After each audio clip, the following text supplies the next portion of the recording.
예, 안녕하십니까. 네. 달라지는 핵심 내용이 뭡니까? 일단 13세 이상 16세 미만인 아동 청소년의 궁박한 상태를 이용해서 간음 추행할 경우 3년 이상 10년 이하의 징역과 1,500만 원 이하의 벌금에 처한다. 이렇게 아청법 제8조의 2가 생긴 겁니다. 그게 신설됐다. 네, 자, 제가 설명하면 지금까지는 13세 이하의 경우는 뭐 합의 여부 관계없이 무조건 처벌이죠. 네. 13, 무죄가만. 네네. 13세에서 19세까지는 합의가 있으면 처벌 못했죠. 그렇습니다. 근데 13세에서 16세까지는 합의가 있어도 처벌한다 이건가요?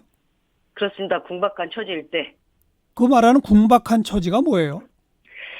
이게 문제입니다. 궁박한 상태라고 하면은 지금 급박한 곤궁을 의미하는 것이라고 해서 경제적 원인에 기인할 수도 있고 정신적 또는 심리적 원인에 기인할 수도 있다라고 설명을 하고 있는데 예. 구체적인 상황들이 굉장히 불분명한 모호한 개념이라서 네. 현실적으로 어떻게 적용 가능성이 있을지 실효성이 있을지 매우 우려스럽게 보고 있는 법입니다. 네.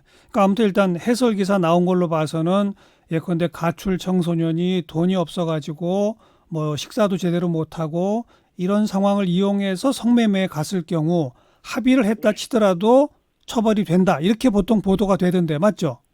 그렇습니다. 그렇게 얘기를 하는데 예. 밥을 몇 끼를 굶어야지 궁박한 상태라고 얘기할 수 있으며 아, 가출을 했느냐 며칠째 가출인지 아, 이거를 아이가 직접 자기의 궁박한 상태를 설명을 해야 되는 거죠. 수사관 앞에서. 그래서 예. 계속 수사관이 불쌍하게 여길 만큼 공공해야 되는 거죠. 네, 이게 네. 지금 굉장히 모호한 개념이에요.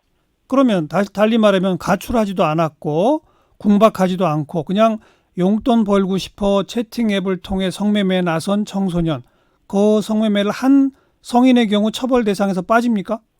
적용 가능하지 않습니다. 그 점을 지금 10대 여성인권센터에서는 문제 제기하시는 거죠? 그 점도 그렇고 사실 우리가 지금 아동 청소년 성보호법 관련해서 굉장히 근본적인 원인부터 시작해서 개정을 주장하고 있는데요. 예. 지금 저희가 주장하는 개정안을 하나도 받아들이지 않은 법입니다. 어, 그래서 뭘, 전체적으로 볼 때 이 네네. 법이 실효성에 있어서도 그렇고 적용 가능성에 있어서도 그렇고 사실 원칙적으로 변화된 게 별로 없다고 보고 있습니다. 네. 그러니까 지금 단체에서 제일 강하게 요구했던 건 뭐였죠?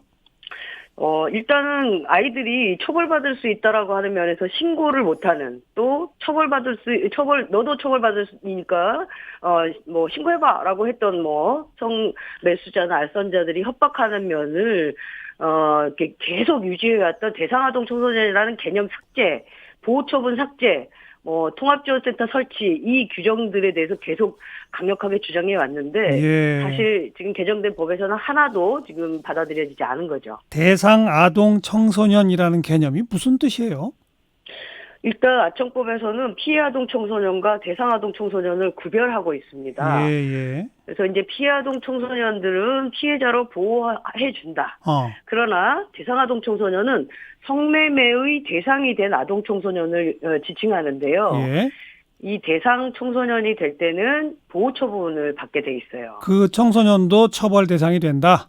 그렇습니다. 예, 자발 강제인가? 그러니까 예, 그러니까 피해를 입고 어쩔 수 없이 성매매의 대상이 됐는지 예, 아니면 예, 그냥 성매매의 대상이 됐는지를 갖고 예, 아이들을 구별하는 거죠. 그래서 피해자로 구별하고 아니면 범죄 가담자로 보호 처분하는 거죠. 예, 처벌하는 거죠. 예.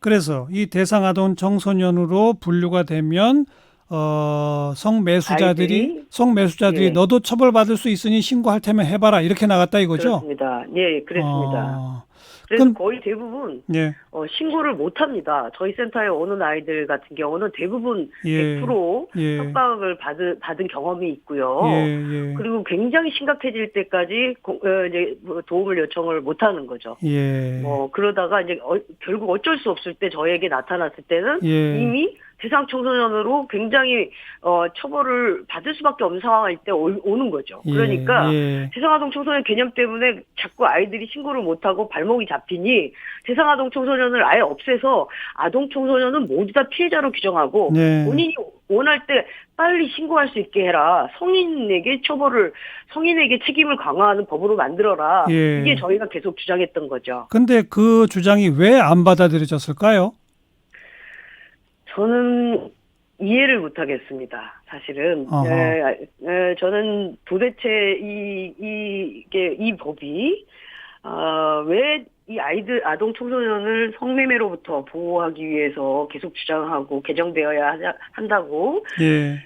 지속적으로 얘기해오는 이 주장들이 예. 왜 받아들여지지 않는지 저는 도저히 제 상식으로는 이해를 못 하겠어요. 네. 아이들을 피해자로 볼 수 없다고 얘기를 하는 거죠. 네. 즉 자발적으로 성매매에 나선 아동 청소년이 있다라고 하는 것을 자꾸 그냥 인정해주자라고 하는 게 기존의 법 정신이로군요. 그렇습니다. 그리고 계속해서 재범을 일으키고 다니는 아이들이 있다라고 하는 네. 거죠. 네. 네, 그거를 이 재범을 방지하기 위해서는 처벌을 해야 한다고 계속 생각을 하는 거죠. 네. 혹시 다른 해외 선진국들은 어떻습니까, 법안이? 거의 해외 선진국들은 아동 청소년은 처음부터 처벌하지 않아요. 아예 처벌 대상으로 아동 청소년은 처벌 대상에 들어가지도 않고요. 예.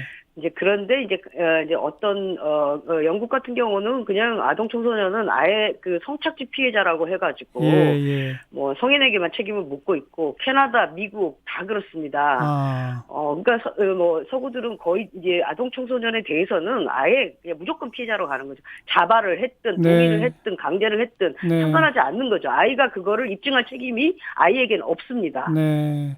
즉, 성매매 어떤 뭐든 간에, 즉, 아동 청소년과 성관계를 한 성인은 무조건 처벌이다. 그렇습니다. 간단 명료한 법 체계로 가야 한다. 이런 주장이시군요.